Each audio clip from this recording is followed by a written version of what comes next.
Mona, you talked about your seminal piece, Engineers of the Soul, the Stalinist concept, and as Mao put it, the party's purpose is to ensure that literature and art fit well into the whole revolutionary machine as a component part, that they operate as powerful weapons for uniting and educating the people and for attacking and destroying the enemy. So how would a platform like TikTok with a black box algorithm fit into that CCP revolutionary machine?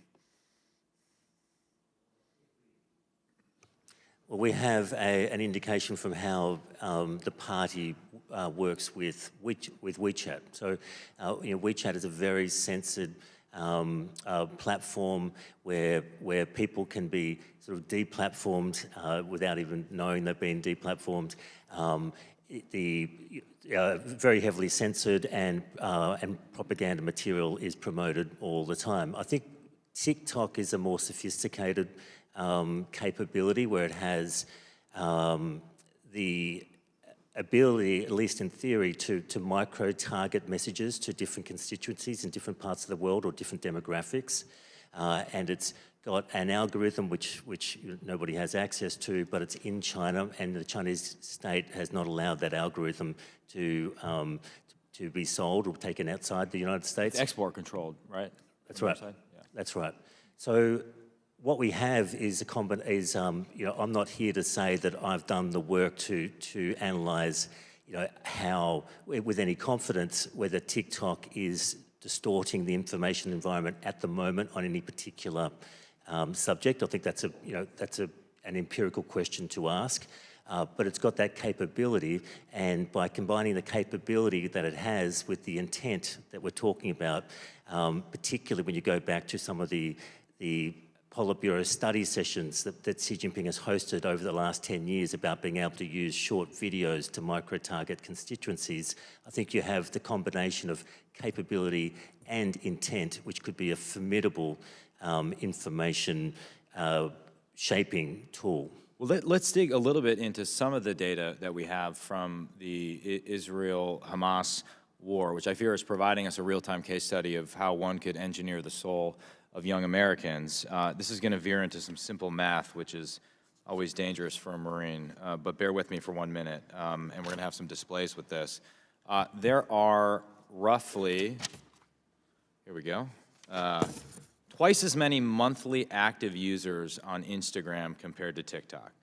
If you look at publicly accessible data, this ratio holds for when it comes to a lot of viral topics, or for example, there's about twice as many posts on Instagram as TikTok for Taylor Swift, the Barbie movie, Democrats, and Donald Trump for pop culture and political topics. But where it gets interesting, however, is if you start searching for topics that might be controversial for the CCP.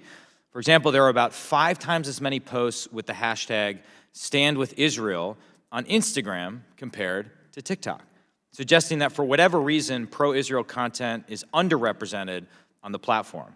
And then the closer you get to topics the CCP disapproves of, the higher this ratio becomes. So it's a 12 times disparity for Stand With Ukraine. It's about 9 times for Uyghurs. It's about 30 times for Tibet. And it's 153 times for Tiananmen.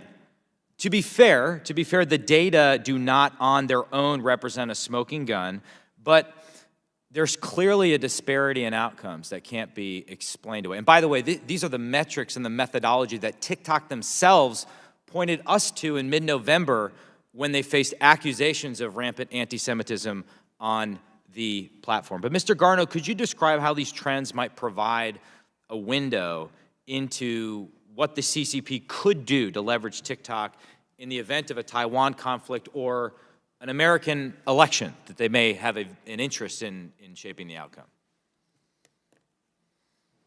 Look, I think the potential for radically shaping the information environment for particularly for young Americans is enormous. So you can imagine disinformation being channeled to particular constituencies on particular efforts, on particular issues. You can imagine the sorts of reconstructed fake news and videos being channeled, which might obscure, for example, the cause of a conflict over Taiwan.